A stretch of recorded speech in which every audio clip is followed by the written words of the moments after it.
Hi, this is Bobby Brown, and welcome to another fucking podcast. You kids with your loud music and your Dan Fogelberg, your Zima, hula hoops, and Pac-Man video games, don't you see? People today have attention spans that can only be measured in nanoseconds. See, son, old legends never die. They just lose weight. It's like a legend and an out-of-work bum with a lot of life.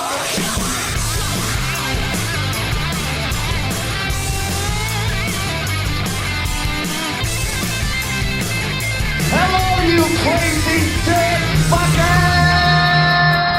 Body tight. Hello, Las Vegas. Hello, world. Hello, my loyal minions. It is good to see you, and it's always good to be seen. The show's another fucking podcast. I'm Izzy Presley. I'm the host of the program. It's been a little while. On the video side, at least, we've given you guys the audio shows, as you know, especially on the Patreon, which you should all be on. Patreon.com/RealIzzyPresley. It's only $5 a month. It's less than a cup of coffee every day. So there you go. Get on that. Hit up all the socials, Real Izzy Presley, Twitter, Instagram, Facebook, and of course the show page, another effing podcast, and Cameo, of course. I still haven't sold one, Zeus. It's been almost a year. I have not sold a Cameo yet. All right, what are you charging? I'm curious. $20. $20. Okay. $20.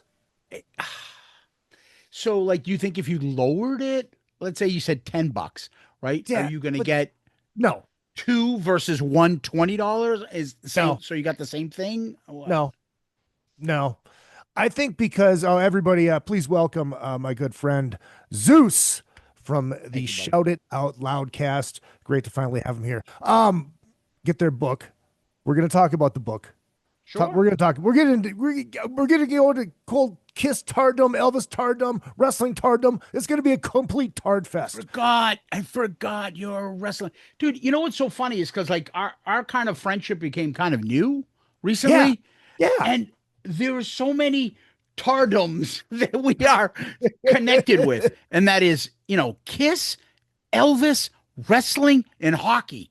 Yeah. And I found this kinship with this guy that I can watch these playoff games that a lot of my friends here don't.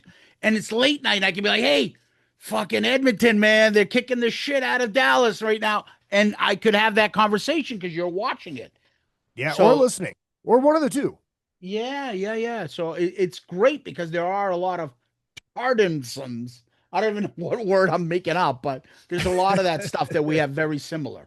Oh yes, and Zeus, I do have to do this because I do this at the top of every show. And the words of my close personal friend Stone Cold Steve Austin, crack one for the working man.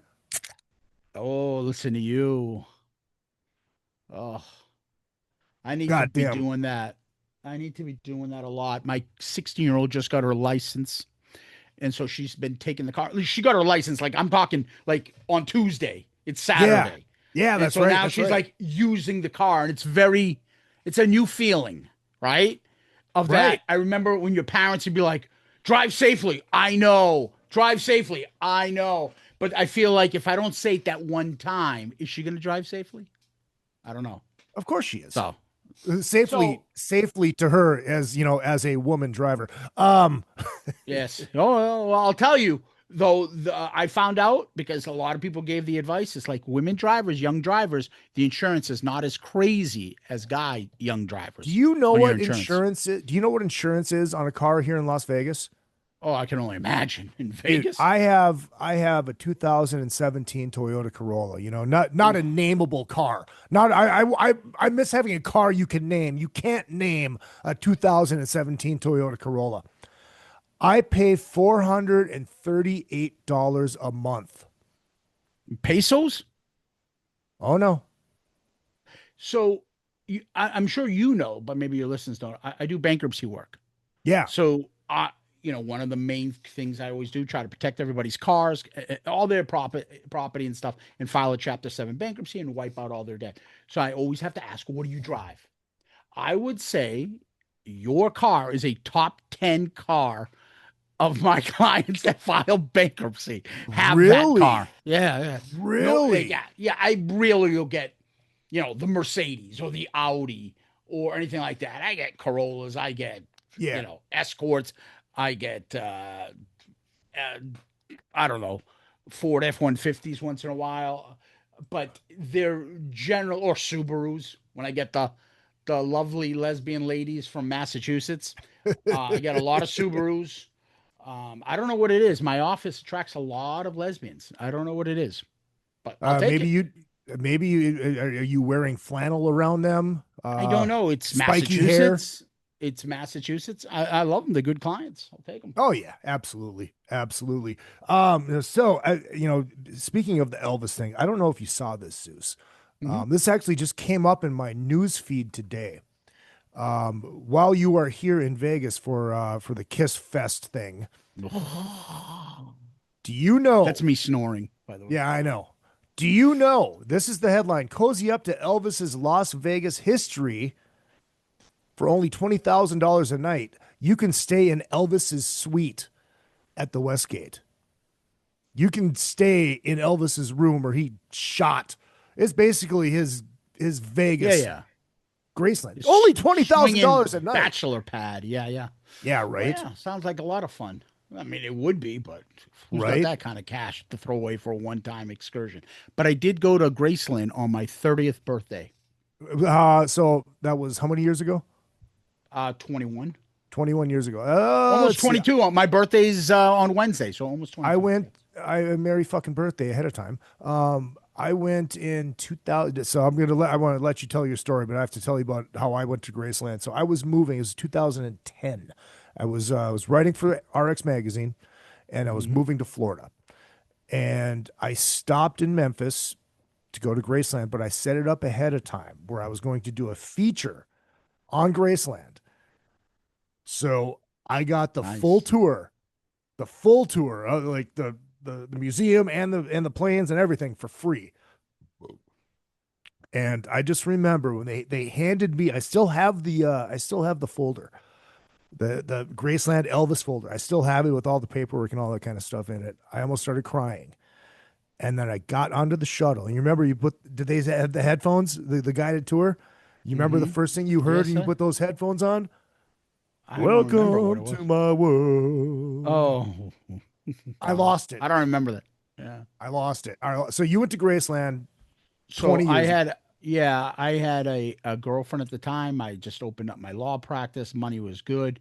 It's like, yeah, I want to get you for your birthday. Let's go to Graceland because I know you're a big Elvis fan. I'm like, okay, so I'm paying for it. So I'm going, and you're just coming along with me and then saying you got me this gift. All right. Whatever. But I did Graceland. It was interesting, fun. And to this day, I think we're friends on Facebook. That photo is the photo I got at the shop where you see my arm around Elvis as my Facebook photo. Yes, that's the same photo I have as my Facebook profile since hilarious. I opened up an account since 2008. I've never changed it. That is fucking hilarious. So people will say, oh, he's got a Kiss podcast. Kiss. No. People that know me and have always known me associate me not with Kiss, but with Elvis. Have you seen that? See? TCB. Yeah. That's right. I sent you those pictures that night. We were fucking geeking out about. Yeah. Geeking out about I mean, Elvis. look at back here, right? So you see all those CDs and stuff? Yep. I mean, there's like 4 rows of all those down are just Elvis stuff. So I would do the BMG, fucking Columbia House, whatever it is. And then I did the trips to Tower Records in Boston. I'd go by myself right out of like college and stuff. And this is when CDs, like, you can't explain it, young people, with the streaming and shit. Just walk into a big place and just, okay, I have this compilation. I don't have this. This is new. Because there wasn't no internet to be like, oh, there's a new box set coming out of Elvis tracks that he's doing there's a new Blues Elvis album collection. You just bought it. And then they would do like these compilation of his movies, double feature disc CDs. And I started buying all those. It was such a glorious time. I fucking loved it. And I have, I don't know, hundreds of Elvis CDs. And to this day, I mean, I still have them all on my iPhone, 50,000 songs. I press shuffle, Elvis. And all of a sudden, yeah, we got to win this race. I don't care. It's Elvis. Dude, God bless the king. Now here's the jumper though. Do you own a jumpsuit? Yeah. Listen, I love all aspects of Elvis. Yeah. But it's just like certain things of Kiss. I'm not a Elvis tard. We're gonna dress up like Elvis and do a thing like that. Like, you know what I mean? I'm not gonna I'm not gonna dress up as Gene and go to a concert. Like there's a certain level. Like I'm not those guys. Like those guys, I'm sorry. Those are the people that didn't have friends growing up. Okay. Yeah, that's So true. now because they have this group of people, they think they can, oh, so can I bring my nerdum with me to this fun thing that we all share? Yeah, but you're still the nerd in our group. Like same thing. Like I'm not fucking dressing up like Elvis and going and seeing an Elvis, cover guy. Like what the fuck are we doing here, people? Grow up. I do have a jumpsuit, but I used to do Elvis shows. Good Lord. I'm serious. I used to do Elvis shows. For who? Your family when you were 5? No, I did them in bars. And the last time, so you're gonna. I'm assuming this. you weren't paid for these. No, I was paid. People paid to watch you do Elvis. Yeah, but I used to dye my hair. I used to have black hair. But so no, you're all right. Give me this. a couple of Elvis bars that I would be like, okay, he can do that. Hold on. I have to get into character. All right. Come on, mama. Bright light city gonna set my soul on fire. Okay, that's just a little bit. I'm just trying not to look. Yeah, okay, do me an Elvis movie show tune. Oh, Jesus Christ. That was an Elvis movie show tune. Viva Las Vegas, but he played that though, like he sang that became a. I'm talking about like the corny. Go sing, do the clam. I want to hear you do that. No, nobody ever needs to hear "Do the Clam." But Zeus, there are tunes like that I still like that I'll listen to. That I'm like because they're embarrassed, cheesy, and they're fun. Yeah. There's a song, I forget what movie is it from Speedway? Who needs money? I do. Ever see that? With him and some other dude singing. Elvis doesn't need money to fall in love, and the other guy just wants money. Do you ever see that? And it's back and forth. No, I don't think I've ever seen that movie. But oh I tell my God, you what, I love that shit. When I used to do Lyft and Uber, I would constantly have the Elvis channel on XM. And every once in a while, it was like one of those movie songs came on. I'm just like, no, I just can't. The Fort Lauderdale Chamber of Commerce, like shit like that. Just brutal. That's brutal. There's no reason for that. But so, anyways, the last time I ever did an Elvis show was on the Blue Cruise, which actually was on the Moody Blues Cruise, which is now on the Blue Cruise. Yeah. And we recreated, and being an Elvis dork, you will appreciate the specificality, that word I'm trying to say, of this. Black leather sit-down show number 1. Oh. And so my guitar players. I didn't know I was coming on with you. Oh, yeah. Oh, nice. I haven't opened it yet. So my guitar players were from this flamenco band, Luis Villegas and Ben Woods. Ben is passed on now, and like these guys are so good. Like Ben has his own signature guitar.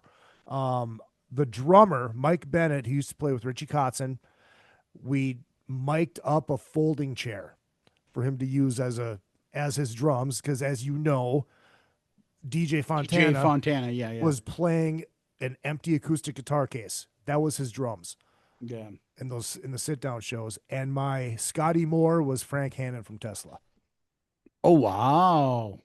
Yeah. Wow. Yeah. Dude, I love Scotty Moore. I think he's so underrated and doesn't get any credit. I agree. So do you he's one of the forefathers. So what you should be doing is you should do a cruise set where you pick out somebody that plays the Anne Margaret and you sing to him "The Lady Loves Me" and you go back and forth with her. We can do that in karaoke very, very easily. Right? And then you kind of and then fall into the pool. Of course. The gentleman's all wet and she pushes him in. That'll be you. I think you'll get a lot of laughs for it if you can pull it off. We could get a lot of laughs. Just it's too bad that karaoke is not by the pool. Oh, well, and you're not going to find anybody to look like as hot as Anne Margaret was back then. Yeah, especially on the Blue Cruise, because as much as I love that cruise, there's a lot of blue hairs on that cruise. Yeah, I can imagine. And I'm not talking nose pierced blue hairs. I got you. When did Elvis come into your life? When's your first Elvis memory? Well, I remembered him, as a little kid. He is the first memory I have as a child. The Wow. first memory. You know why? Because when he died in 77, Mhm. I was born in 73. Yep. My brother went to kindergarten. I remember because the school was across the street. I went with him. I remember kids laughing and talking about how Elvis had died because he died in August, right? And school just starts right then, Yep. right? And people talking about him dying and shitting on a toilet.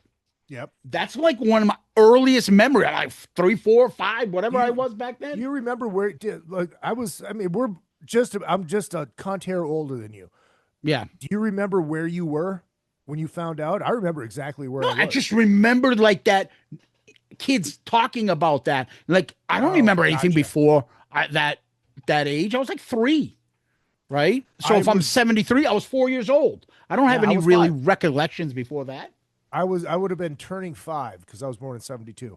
Yeah, and I remember kids talking about it when my brother went to kindergarten across the street, and I went with him just to kind of tag along. And I remember people laughing about that. And that's like my first ever memory.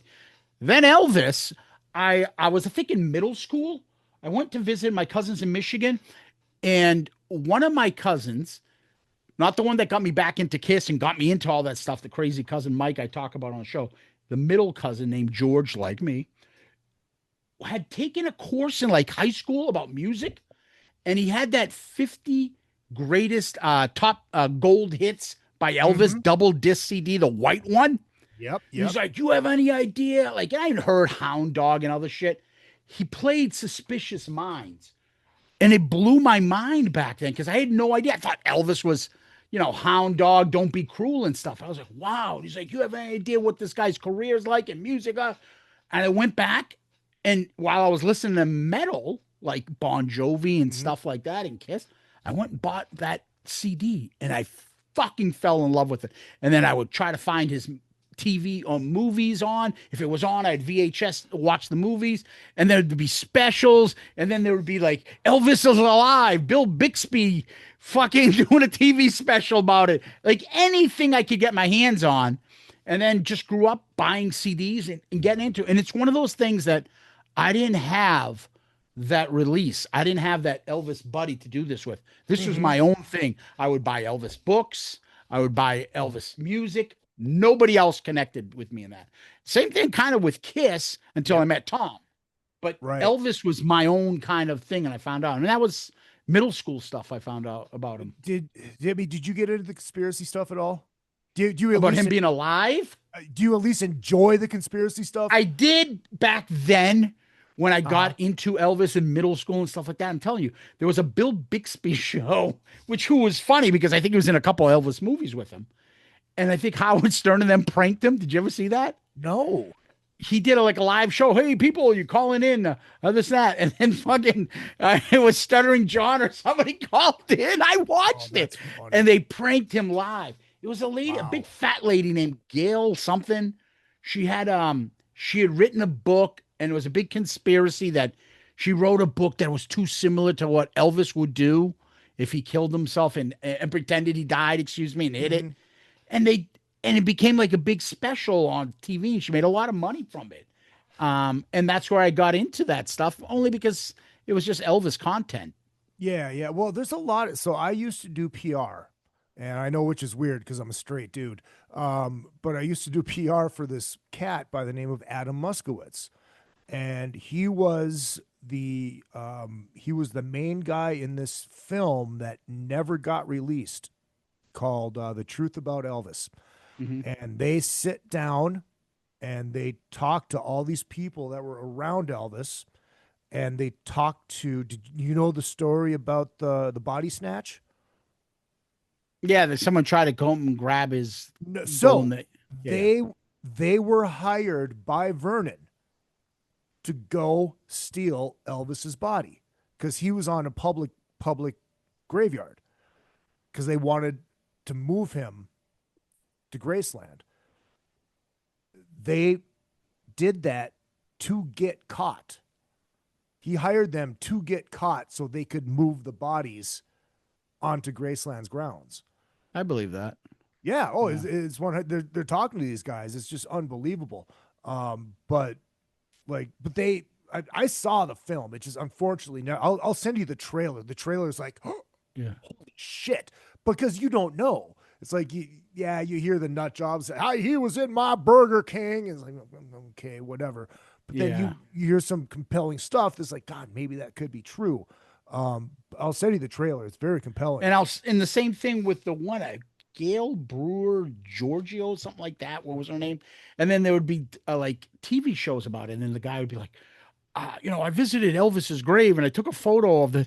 And then if you blow up the screen, and you can tell this is after August 16th, 1977, and you look inside, there's Elvis sitting there watching all the mourners go by. I'm like, dude, I don't even think he was buried there yet. What are you talking about? But anyways, like there's just all that stuff. Yeah, Elvis just hanging around Graceland, watching people, like, Well, I tell you what, and when you come here, if you have time, you need to go to the Westgate, because they do have like Elvis stuff around there. Like that's where the statue is.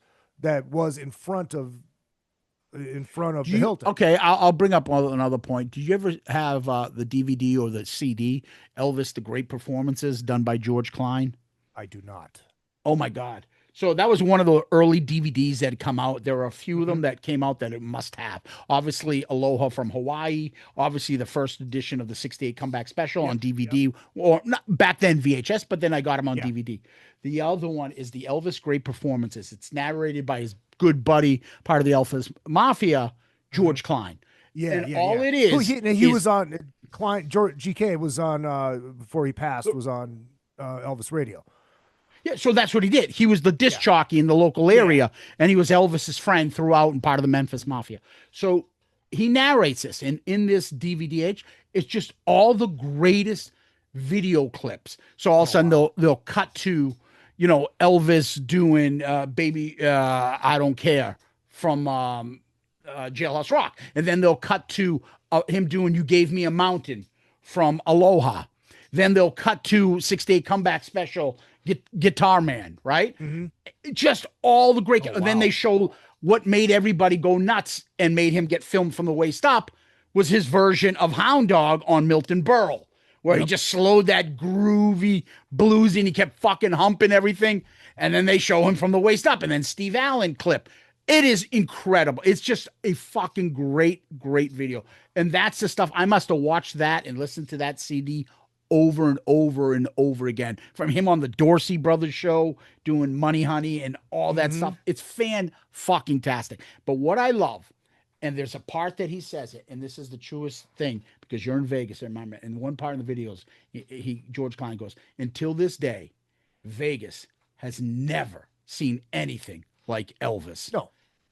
Right? The world has. And if you ask, like, and you hear celebrities talk about it, it's like this mythical thing. Like Elvis in Vegas during the 70s was the most incredible fucking thing of all time. And I try to explain to people and things like that. It's like, I can't think of any bigger entertainer. MJ, get the fuck out of here with that pedophile. Frank Sinatra, none of them come close to how big Elvis. And I don't care what you say. The Beatles may have sold more albums or whatever. The Beatles are not bigger than Elvis. No, Elvis single-handedly is the biggest, most recognizable entertainer by far. More famous than anybody that's ever been famous. Dude, my mom, who came from a little village in Greece, when she came over here, and you say Elvis, she's like, oh. When I was a little girl, all us girls in the village, if there was an Elvis movie, we all ran to it. You're talking about like 67, 66. This is in 56. He was still a matinee idol, good look. Yeah. And he was, I guess what you would say is, you talk about American export. Elvis was the greatest American export to the world. Like, look at this guy. And he never left the country. Except for that one time he fucking shitbag, yeah, exactly. Well, other than when he was in the army. In the army. Did you ever get into? And this could be one of the episodes for something you're talking about doing in the future. Did you ever get to see The Haunting of? Remember the TV show The Haunting of? No, I don't get into that shit. Okay, so it was an offshoot of Celebrity Ghost Stories. Celebrity Ghost Stories, they had three different Ace was on there. It was fucking there you hilarious. go. But there you go. So Wayne Newton was on one telling his ghost story. And his ghost story was Elvis. Because him and Yeah. Elvis were good friends. Now Wayne Newton is the guy who took over for Elvis at the Imperial. When Elvis passed, he inherited that stage. And they had an Elvis medley in their set. And they said, fuck it, let's do the medley. Let's do the medley for the king. And they started playing. And all of a sudden, all the power goes out. And they had the balcony roped off. Nobody was in the balcony. It was only the main floor, right? Band keeps playing. But all the power's gone. And he looks up and there is a spotlight up there. And he sees Elvis. Now, you have to hear him tell the story. Because maybe I believe him if his face can Exactly. fucking move. Well, yeah, right. No shit. But then Elvis gives him this nod of approval and then disappears, and all of a sudden, bam, all the power is back on. But I mean, you could see him like getting welled up about this because he was friends with Elvis. It's pretty. Yeah, no, I know they were they weren't rivals or anything. Elvis, Yeah. dude, and that's amazing because all those entertainers in Vegas and they fucking loved him. It was an ordeal. It was a thing to be an entertainer and be able to see Elvis after one of his shows and hang out with him backstage. And what'd you think of the movie, by the way? I had to remind myself multiple times that it was not a documentary, not a biography. It was a Hollywood film. I enjoyed. I thought the actor was incredible. I thought he did. Oh, he was phenomenal. I was pissed off about the rap music in it. And then there's one time that I stood up and yelled at the screen Oh, Jesus. during the 68 comeback Yeah. Black Leather sit down show. Mm-hmm. And you know what the line is, but he goes, "They're gonna let me do what I want to do, which is play the songs that I want to play." I got up and that's not what he says. You ruined the comedy of the bit. Because he says, "You're gonna let me do what I want to do, which is sit down." It's like that was funny. You couldn't have left that there. No, play the music out. Fuck you. So dumb. Yeah, that is an amazing. I've seen so many documentaries. I know there's a good documentary on. I think it's on Netflix that came out within the year. That was fantastic about the 6 Day Comeback Special. Everyone from Billy Corgan was on there to Conan or O'Brien, like everybody talking about it, and they're just saying what's incredible is like it took him like 2 seconds. He had this nerves, and then he hit the stage and he's like, Yeah. fuck this. This is mine. I love how organic that jam session was, because you know the story behind it. If you guys don't know the story, basically they brought his guys in and they were just jamming in the fucking dressing room because and Elvis he's wanted his "Why aren't we guys. filming this." That's when fucking Bender, I say Bender or Binder, I forget. Steve Binder, Binder, the yeah. producer. Yeah. And Yeah. he did an amazing job on this. And thankfully so that they have this, incredible fucking legendary performance. I mean, I had that when we do ARC. I had that as my number one album. I don't think it'll ever get beat. That's my It's so- favorite album of all time. Do you like sit down show number 1 or sit down show number 2? I love it all because there's Well, different. I do love it all, There but are but there's different comments in different parts. So Yeah. I might like the version he does of one song on this, and then I like the version of the other song. So I kind of mix them all together, But I will tell you, I like the big thing for me is I love the ending, the real, not the studio release of "If I Have a Dream," "If I Can Dream," excuse me, Oh, not the God, Martin Luther King yes. speech, but the Yes. real version from the because he Yeah. does the oh yeah, like Yeah. it's different. And his arm, and you can see in his arm is just like Yep. winding up, and he's getting into it, and he's just fucking.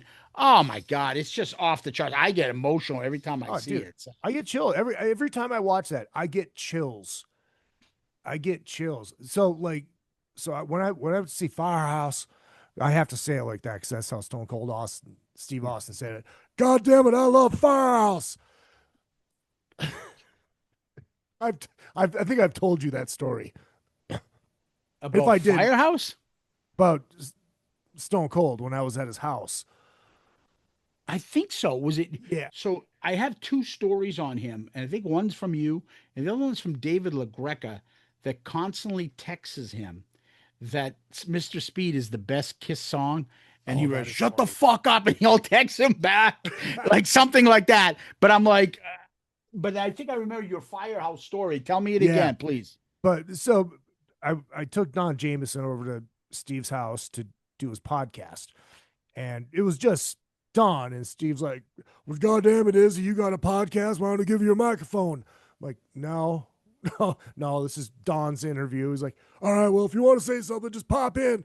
I'm just sitting there untangling mic cords for him the whole Yeah. time, and he let me talk a little bit and pimp the Dude, band. by the way, you do a very good Stone Thank Cold. you. Thank you. I Very appreciate good. that. And so we're sitting down after just bullshitting, and him and Don are talking to like fucking, the death metal where you can't read the fucking logo because it just looks like branches. And then Steve just stops and he goes, "I don't want to ruin my rep with you guys, but god damn it, I love Firehouse." And me and Don are just like, "Bro, those are our bros." And you know who should have been huge? Y&T. Oh my god. God damn it. So I went to see Firehouse at the Westgate, and that's now Manilow's stage. God bless fucking Barry Manilow. And Good God, it is another face that has been through the Right, fucking but- blender. he writes the songs. So Yeah, that no one wants to listen to. oh, Fucking you're wrong brutal about music. that. I'm a fan of Oh, Low, brother. fucking brutal. Yeah, you're brutal. There's no reason for that. Yeah, that's Tom. You should have Tom on to talk Barry Manilow. He loves him. So we do the meet and greet downstairs, yada yada yada. And Joey, their tour manager, was like, you ever been down here?" I'm like, "No." "You want to go see the dressing room?" Like, yeah. So he brings me into Elvis's dressing room, and this green shag carpet. Everything's exactly like it was. You go into the They never bathroom. touched it. No, and then you see the bathroom, and there's this huge fucking like prison cot in there, because Elvis would nap down there when he didn't want to go back up to his suite in between shows. Then he took me to where he would do his prayer before they went on stage, where he would kneel and with everybody. And then I was talking to a couple security guards. I'm like, "You guys ever see anything?" They just look at me and go, "Let's just put it this way. We're never down here alone. We always have to have somebody down here with us because we've seen some shit." So Wow. who knows? So you think Elvis is alive and running around, or his ghost is around? His So it's ghost one of is the around. two. I think his ghost So- is around. Yeah. All his right, but you ghost- think he died back then? yeah. Well, I mean, you ever heard the official cause of death? Fat No. Because of all the heart failure. Well, no. Because of all the fucking drugs, Yeah. he was constipated. Like Yeah. so, I know. so That's one he of the side had- effects. He had a stroke and a heart attack while trying to take a shit because he was pushing so hard. Yeah, That's I basically believe what- it. But I mean, it was like the size of a fucking orange. Ugh. Well, the fucking guy was taking all sorts of shit to wake up, and then he couldn't, and then he was wide awake, and he's like, "I need to rest. I need a bunch of shit to fucking knock me out." It was Yeah. like taking horse tranquilizers, and Yeah. and that's just it. That's one of the memorable lines in that movie where Tom Hanks, who was poorly cast in that Yeah, I movie. agree. He was brutal. There's no reason for that. Yeah, it's just, he was like, I don't care what you do, but you're gonna get that man on that stage. I don't give a fuck what you do. Like, in other words, I'm turning my back. I don't give a fuck what you give him. Get him up and get him in there. And that's basically what's happened. I think there's a lot of musicians that are older now that are going through the exact same thing. They don't know, anything else but being on tour, and they got to get on there. And I think it was Bill Maher that said it, but he talked about it. He said, like, that's killed more rock stars than anything. He called it sleep in celebrities. Sleep. Up all night, can't go to fucking, need something to go to fucking sleep. And you're taking all sorts of fucking pills to try to find that perfect balance. And that's what gets Whitney, that gets Prince, that gets fucking Michael Jackson, that gets Elvis. It ain't heroin. That's the grunge guys. It's other shit to try to find that perfect mix that you can keep you going.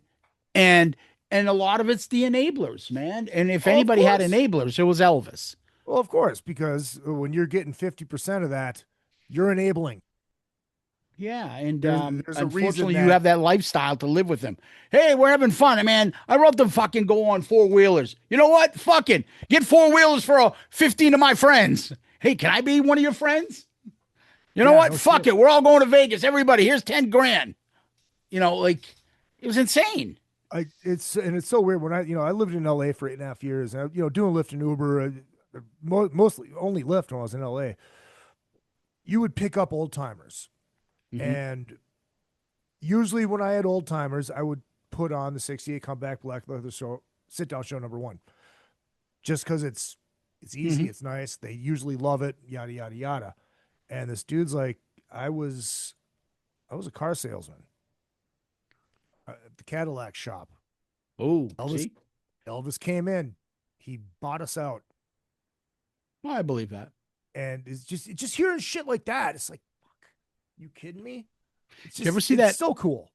Did you ever see that movie? Although it was kind of bad, but it was like one of the movies back that we had in the 80s called Heartbreak Hotel. I might have. It's that kid. I forget what. So somebody like kidnaps Elvis in like 72. Oh God, yeah. And they play. The premise is a little bad, but right.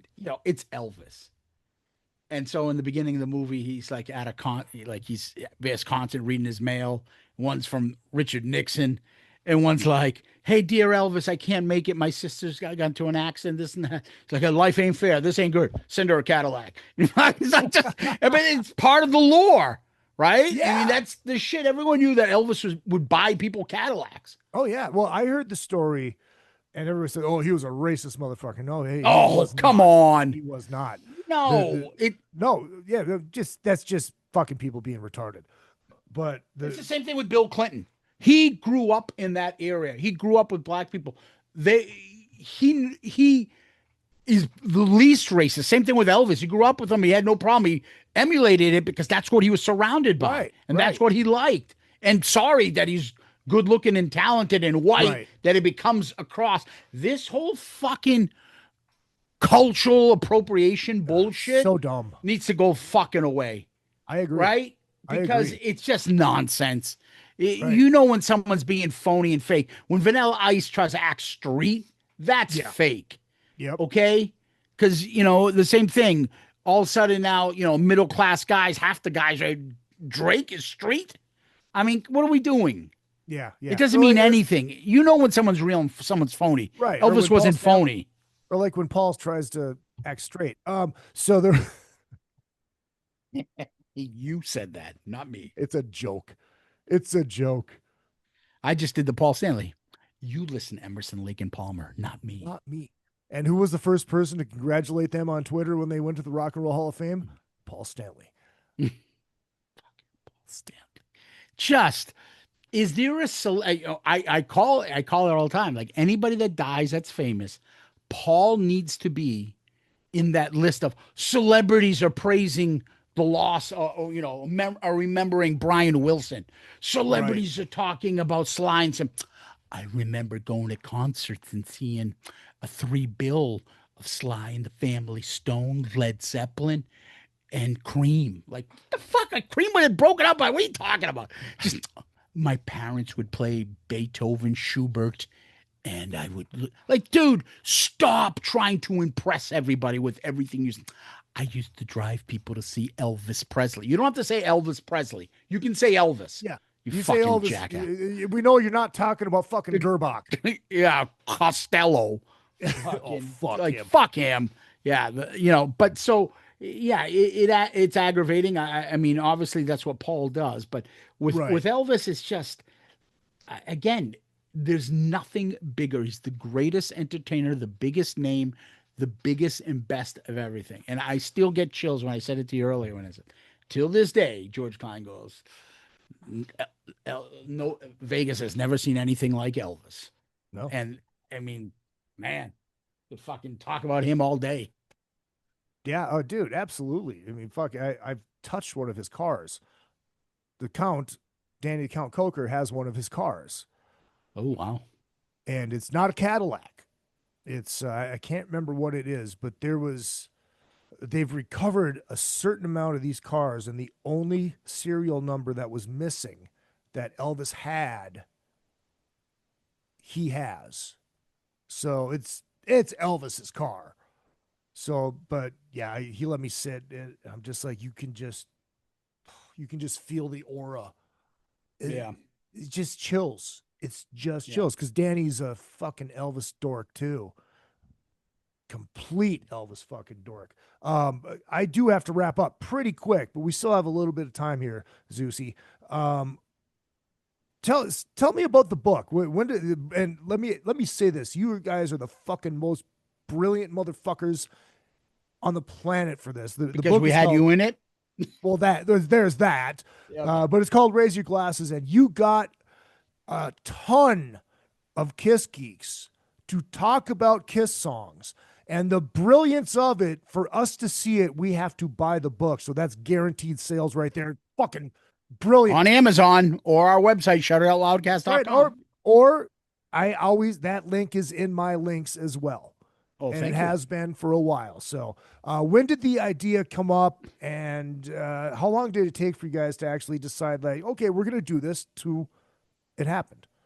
So I would say about a couple years ago, the thing about Kiss is every time we had a celebrity come on our show, someone, a musician, I don't care what field it was, not just musicians, but when they talked about Kiss, they seemed like we've talked about just Elvis, like little kids. Yeah. And they got that exciting. And that is what I wanted to see if we could get that, but about the music. Mm-hmm. And everybody knows, Ace and his two sneakers and then, this is the Gene Does Blood and then this. How about the music? Because, I don't play music to listen to Gene Breathe Fire. I don't listen to the albums for that. I listen to the music that I love. And so I felt that wasn't covered. I talked to Tom. I said, what do you think if we did Bach? The first thing he was like, dude, we're not authors. I'm like, yeah, but hold on. I have an idea. We don't need to be the only ones doing it. We send it out and we have people on and we just can transcribe interviews we've done with people. We can have them do videos. We can have them send us memos. What are these songs? So we took all the Kiss songs in the Kiss studio albums, wrote them all out, wrote a list of people we were going to ask, and one by one started crossing songs off. It was like a fucking puzzle, like that psycho puzzle you'll see you trying to solve a murder. That's what we were doing. And it just seemed to have worked. We don't know much about books, so we joined with on Amazon. So we get on Amazon to do it that way. It worked out. It was some work, but it's now something we've got done, and it's there, and we did it, and it still sells. Every once in a while, I'll see it jump because I'm always looking at where it is ranked, and I see it jump, and once I'm like, oh, must have had a good day. I'll look back, like, okay, yeah. It's nice to get a check here and there once a month from Amazon and be like, oh shit, I forgot about this. Yeah, mailbox money. Yeah, and so we liked it. And I know it's cliche. I wanted to have the book that I want to have about Kiss. Yeah. We all know Behind the Mask. Everybody loves that book. The favorite part of it is when they talk about the songs. Mm-hmm. But sometimes like, oh, this song was brutal. Or Gene talks about something that has nothing to do with the song. I want to hear people tell us about the songs, what it meant to them, why they liked it, what moves it, and hear musicians say shit about songs that I'm like, oh, I didn't realize that. Oh, fuck. Wow. Yeah, yeah. And some things are funny, some things are not so funny, but everybody does their best. And we got it in a book that I think can be picked up and put down, take it to the shitter with you. And it's a shitter because I'm from Boston. There's no R's in it. Right. And or just bring it on vacation, take it to the beach. You can pick it up, and you know what's great? You can listen to an album and then take the book out and see what everyone's saying about that album, about all the songs, and you'll pick up something. Yeah. So, and the thing I loved about it is like you basically told us, say what you got to say, you know. Like I remember for the I think it was on the Monster record, the Tommy fucking Space song. I think my comment was just no. Yeah, I think it was either Lightning Strikes or that one. Out of This World. Or one of those two. I forget which one's on which. Or both. But I don't, yeah. I mean, once in a while, so all the reviews have been great on Amazon. Every once in a while, there'll be like a 2-star, 3-star, and they'll be like, everything about this is so positive. Like, I want to see realistic stuff. Like, okay, well, just because we say in the book, raise your glasses, a celebration of Kiss songs, not, hey, this song sucks. And then we'd save that for the podcast. Yeah. That's where the negativity comes out. To ruin that. Yeah, like, oh, what the fuck was Ace playing on that? Oh, it sucked. Like, who wants to read a book about a band that you love and everyone's just shitting on it? Yeah, right. So we came up with that concept, but I do have something I can tell you. Yes. And I haven't really, well, I'm kind of hinting at it. We haven't really spread it out there, but number 2 is coming out soon. Oh. Yeah, we've been working on it. And a second book, which will be just as fun and just as interesting. And, yours truly over there behind this, on that screen over there, you might have a part in it too. I'm all yours. Whatever you need of me. Whatever you need. So you had a large list of some pretty big hitters in this book. I mean, from Jericho, dude, to Sebastian Bach. No, he's not in the book. He's funny, man. He's like, not, I thought he was in it. No, there are certain people we didn't get, and there's certain people after we did the book, they're like, hey, Wham, why didn't you ask me? And I'm like, what the fuck? We couldn't get a hold of you. Like, who was so again? Okay, so who's the biggest one you couldn't believe you got, and who's the biggest one that? Okay, I can tell you right now, Desmond Child was gracious with us. He sat down and did 3 different Zoom calls with us and broke down every fucking song with us that he did with Paul and Kiss. I mean, he broke down Bang Bang You with us on a fucking Zoom call. like he doesn't have more important things to do in his life than break that down. I would say him to me was like oh man. The other one, I would probably say like George Lopez was like, hey man, why don't you get me beforehand? I'm like, what the fuck? Right? Gene, when we did the Gene Vegas event, and I had he came to our table, sat down for 5 minutes. I'm fucking prepared. The attorney in me is already thinking. I got my phone out. I asked him something that I could use for the book. I don't ask me why. I can't stand Unmasked, but I love You're All That I Want. I love that song. I think it's beautiful. And I asked him, can you tell me about that song? Because you wrote that, 1980. There's never been any Gene, I love you pouring my heart out shit before that. Right. Was that something, where did that come from? He said, well, Paul came over and he had his guitar with me. And then we trade this out. And he writes about, so I'm like, boom, great. I got Gene for the book. Fuck off. Fucking brilliant. Oh, Ace, when he came on, I got this new record, 10,000 volts. All right, Ace, tell me about fucking Save Your Love. What song is that? I'm like, tell us about this song. We've heard you talk about Rocket Ride. We've heard you talk about Shock Me. Yeah. I want to hear Dark Light. I want to hear your story behind Save Your Love, Hard Times. I want those things that we don't have. And I asked him about it, and it gets in the book. So fucking great. those are great. Bruce gave us so much of his time for the book. Bruce is the Jericho best. did a bunch of shit. I mean, there are some good names on this in this book. Some Yeah, really it's good ones. highly recommended, and especially just for me. If you bring it on the cruise, I'll be happy to sign it for you. Yeah. Do you know people have been doing that? And I did it. So when we got the chance to hang out with Graham Bonnet, he played up in New Hampshire, Yeah. and we've become friends with him and his girlfriend there, Bethany.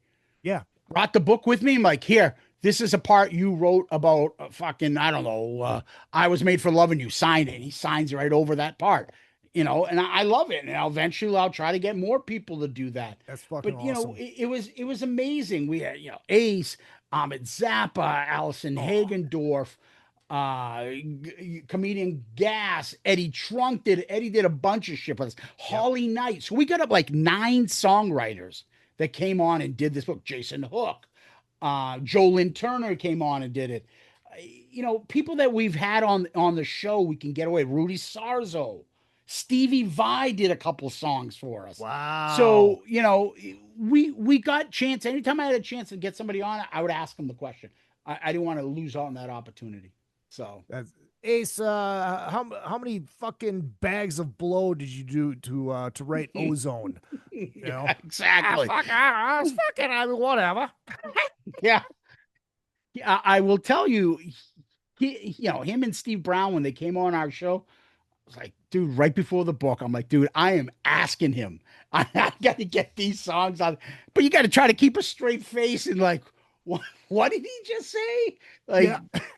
but those are fun things. And the book was fun. I enjoyed it. Tom and I are both super proud of it. And the next one coming up, when we get offline on this, I will tell you a little bit more about the details, and I think you're going to really enjoy it too. And I think people will enjoy it.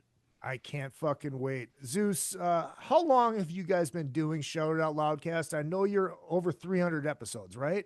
Yeah, so we started 2000. It was almost like perfectly timed.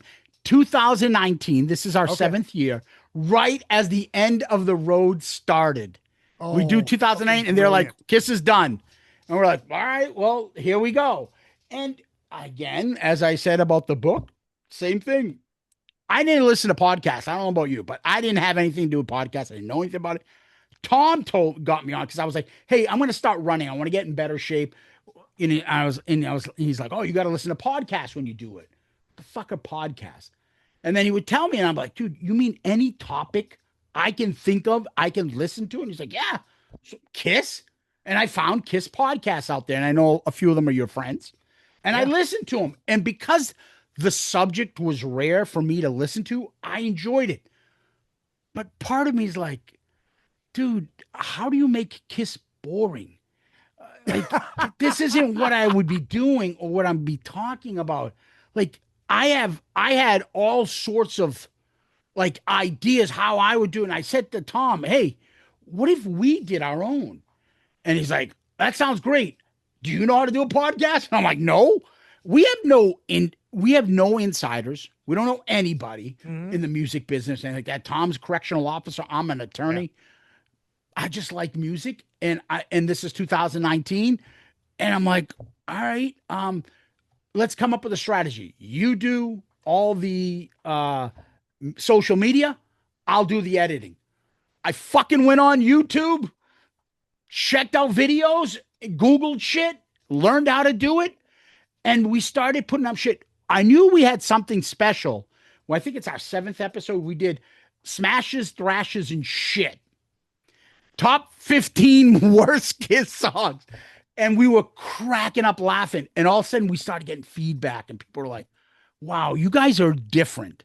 Yeah. And that's what we enjoy. We do things our way and it seems to work for us. So I think it's great. And look, I'm not gonna lie. I was one of those fucking snobs. Well, I'm a fucking snob. It's how I am. I'm like, Jesus Christ, we need more fucking Kiss podcasts. And I see more than I believe you. I'm like, fuck. And then I'm like, oh, these guys fucking hate me anyways. And then you reach out to do the book. I'm like, oh, I like these guys. And then I finally listen to the show. I'm like, oh, I get it. I'm fucking retarded. I'm sorry. No. And that's okay. And what's funny is we had an episode on where we brought mutual friend Mike Brandvold on, right? Yeah. So we bring Brandvold on, and we were going to talk about Kiss podcasts and Kiss fans and stuff. I'm like, you're the perfect person for this stuff, because fuck, people hate you more than they hate us, Right. And we get some shit, and people that don't know us are, there are some, I call them the Footy Pajama Patrol, Footy Pajama Kiss part. I don't hate them. I have nothing against them. Right. That's Same the here. kind of shit that I heard in the beginning that I'm like, I just don't like this. It's not for me. I've said it a million times. So is Tom on our show. If that's what you like, great. There's a podcast out there for you. It ain't for me. We ain't going to do this way. And then we get blamed as being too negative or too this and that. Well, it seems to work because, we say it. We're the number one Kiss podcast. Now, we're not the number one Kiss show. That's our friends over at Three Sides. Right. They fucking destroy everybody. Yeah. But not in podcast numbers, not on Apple Podcasts, not on Spotify. We do that.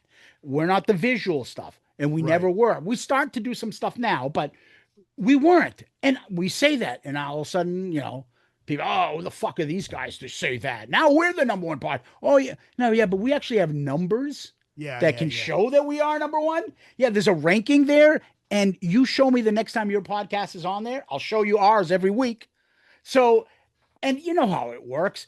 If people hear that you're a number one podcast or you're this and that and you're special, people are going to want to tune in. Why is this guy bragging about this? How come they're number one? Well, how come this is that? Same thing with the book. The first thing we were told, as soon as your book sells on its first day on its highest chart, take a screenshot and say that's your book. At one point, we were the number one rock book, and ahead of fucking Alex Van Halen's book that just came out, ahead of Foo Fighters' book that just came out. Ours was on Amazon. Screenshot that. The number one rock book on Amazon for eternity. We're going to brag about it, right? It's just salesmanship. It doesn't mean we're better. We say that all the time. Look, if you think your podcast is funnier, say you're the funniest podcast, say you're the best podcast. Yeah. But if you say you're the number one, better fucking have something to back that up. Yep. That's all we say. Exactly. And you know what? It's all good. No one gives a fuck. In the end, it's a podcast about fucking Kiss. Podcasting. Calm the fuck down. Right. The only people that can really stake claim in that is Joe Rogan, Adam Carolla, and fucking Mark and like the big guys are making money off. This is fun. Tom and I, this is in our careers, and the thing that we've been saying lately, this is in our identity. My friends, most of my friends don't know I do a podcast. They know nothing about it. I'm not identified as that, as I told you. My friends, most of them think of me as Elvis. I don't think of Kiss, right? But people just get too into this shit. Everything revolves around it. Everybody gets their panties in a bunch over stupid shit. It ain't worth it. I will tell you right now, Tom and I do not hate any of those other podcasters. We don't hate any of the fans. We don't have time for that shit. But, a few of them are not fans of ours, but fuck them. They don't know us. And if they do know us and they don't like us, fuck them back. That's what you say. All 10. All fucking 10. Deal with it. All right, George. Oh, no, but you got to give me a fucking Stone Cold comment back. What would Stone Cold say to those people? Come on. Stone Cold would say, you want me to beat your ass? Give me a hell yeah. Yeah, there you go. Dude, I think I need to get that on our show as a sound clip. Dude, anything you need. Anything That's you need. right. I am going to hit my outro music that I've been using since 2013. There you go. You guys have been using since 2019. Oh, yes. But I use the actual clip from Black Diamond 1984. This has been a fucking blast, dude. I appreciate you coming on. Oh, thank you. Check out Shout Out Loudcast. Get the book. You can find the links are all in my stuff. You'll see them in the fucking posts. I look forward to talking more Elvis with you someday too. And I'm sorry I don't have I used to have a winged eagle hanging behind me, but I sold it because I want to get another belt. I should have multiple belts. I should just have one at least. So I got rid of my winged eagle, and you've unfortunately seen the photos with it. I don't think anybody needs to see this ever. It's not very flattering. But it's hilarious because that's what it's all about. The fucking hilarity. I gotta get to fucking Kimmel's for merch bitch duties with the great Adam Carolla. Nice. Hit up the Patreon. It's only $5 a month. Probably have 4 shows on there next week, excluding this one. This one will be up there tonight. So you guys, we'll get it. Fucking you guys know how it goes. hit me up. Hit up fucking Shout Out Loudcast. They're all over the fucking internet. And enjoy their podcast. On the behalf of Zeus, my name is Izzy Presley. This has been another fucking podcast. And do not forget, ladies and gentlemen, what I lack in talent, I make up for in the cock.